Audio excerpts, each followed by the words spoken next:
Hay nombres que el tiempo no puede borrar, ecos que atraviesan los siglos y se confunden con la esencia misma del poder. Uno de esos nombres es Julio César.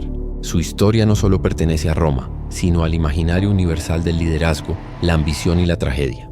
Pero ¿quién fue realmente aquel hombre que transformó una república en un imperio y cuya muerte marcó el fin de una era y el nacimiento de otra?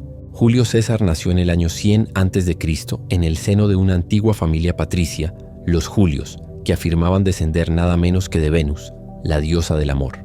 Su infancia transcurrió en una Roma convulsa, una ciudad en expansión que ya se perfilaba como el centro del mundo conocido, pero desgarrada por tensiones políticas y desigualdades sociales. El joven César creció entre el esplendor de los templos y las sombras de la corrupción senatorial. Desde temprano mostró una inteligencia aguda, una memoria prodigiosa y una ambición que parecía no tener límites. Cuando apenas era un adolescente, Roma se hallaba bajo el dominio de Lucio Cornelio Sulla, un dictador que purgó a sus enemigos sin piedad.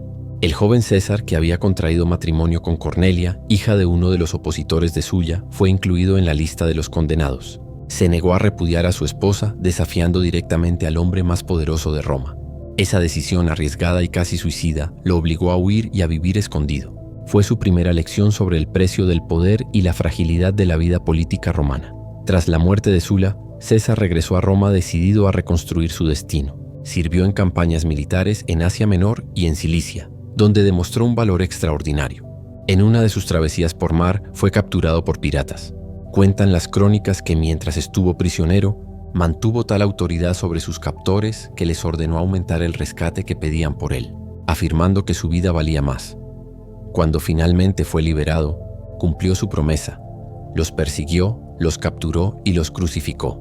Aquel episodio resumía su carácter: audaz, implacable y consciente de su propio destino. Su regreso a Roma marcó el inicio de una carrera política meteórica.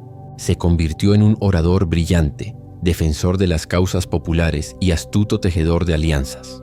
Comprendió que en la Roma del siglo I a.C., el poder ya no residía únicamente en el Senado, sino en la capacidad de ganarse al pueblo y al ejército. Su carisma, su generosidad y su talento estratégico le abrieron el camino hacia los más altos cargos. Fue edil, prétor y finalmente cónsul, consolidando su influencia y formando el célebre primer triunvirato junto a Pompeyo y Craso, tres hombres poderosos que compartieron el control de Roma. Hasta que la ambición los enfrentó, el destino de César cambió para siempre con la conquista de las Galias. Durante casi una década dirigió campañas que expandieron el territorio romano hasta los límites del mundo conocido. Sus legiones lo adoraban y sus enemigos lo temían. Cruzó ríos helados, atravesó bosques impenetrables y derrotó a pueblos enteros como los helvecios y los nervios. La victoria sobre Vercingétorix en Alesia fue el punto culminante de su genio militar. Las crónicas que él mismo escribió, los célebres comentarios sobre la guerra de las Galias, no solo relatan sus hazañas, sino que moldearon su imagen como héroe y estratega ante los ojos de Roma. Pero mientras César acumulaba gloria en el campo de batalla, en Roma crecía la desconfianza hacia su poder. El Senado, influido por Pompeyo, comenzó a temer que el conquistador de las Galias regresara con intenciones de dominar la república. La tensión alcanzó su punto máximo en el año 49 a.C., cuando el Senado le exigió disolver sus legiones. César respondió cruzando el río Rubicón, un gesto que equivalía a declarar la guerra al Estado. Aleaiata est, la suerte está echada, pronunció mientras sus soldados lo seguían. Aquella frase quedó grabada para siempre como símbolo del punto de no retorno. La guerra civil que siguió fue corta pero decisiva. Pompeyo fue derrotado en Farsalia y posteriormente asesinado en Egipto. César, convertido en amo y señor de Roma, fue recibido como un salvador, pero también como una amenaza para la antigua república. En Egipto conoció a Cleopatra, la reina joven y astuta que compartía su magnetismo y ambición. Juntos sellaron una alianza que combinó política y pasión, de la que nació un hijo, Cesarión. La figura de César se convirtió entonces en leyenda viva, un hombre que no solo dominaba las armas, sino también los símbolos y las emociones. Una vez de regreso en Roma, emprendió una serie de reformas profundas. Reorganizó el calendario, creando el calendario juliano que aún hoy, con leves modificaciones, sigue marcando el paso del tiempo. Impulsó obras públicas, reestructuró las deudas y amplió los derechos de ciudadanía.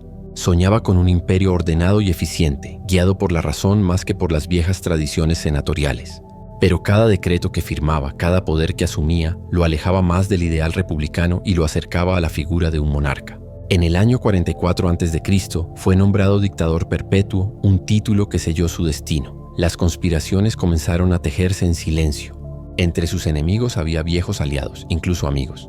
Los senadores temían que César destruyera lo poco que quedaba de la República. Y así, en los idus de marzo, el 15 de marzo del año 44 a.C., mientras se dirigía al Senado, cayó bajo las dagas de más de 20 conspiradores. Según las crónicas, al ver entre ellos a Brutus, su protegido, pronunció las palabras que el mundo no ha olvidado. ¿Tú también, hijo mío? Su cuerpo quedó tendido a los pies de la estatua de Pompeyo, símbolo amargo del ciclo de poder y traición que él mismo había desencadenado. La muerte de César no restauró la República. Al contrario, su asesinato abrió las puertas a nuevas guerras civiles que culminarían con el ascenso de su heredero, Octavio, quien más tarde se convertiría en el emperador Augusto. Roma ya no volvería a ser una república. El sueño de César, o tal vez su ambición, había dado nacimiento al Imperio Romano, una de las estructuras políticas más duraderas de la historia. Hoy, más de 2000 años después, su nombre sigue resonando. César se convirtió en sinónimo de poder supremo. El título Kaiser en alemán y Zar en ruso derivan de su apellido. Su figura ha inspirado a escritores, gobernantes y pensadores, algunos que lo admiran como visionario, otros que lo temen como símbolo del autoritarismo.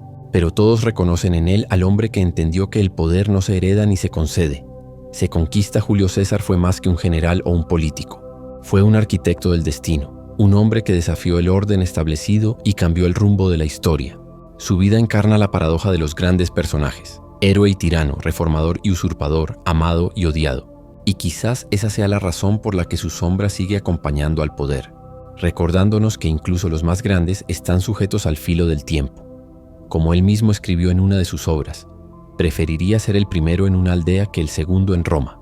En esas palabras resuena la voz de quien no se conformó con vivir bajo las reglas de otros, sino que decidió escribir las suyas, aunque el precio fuera su vida.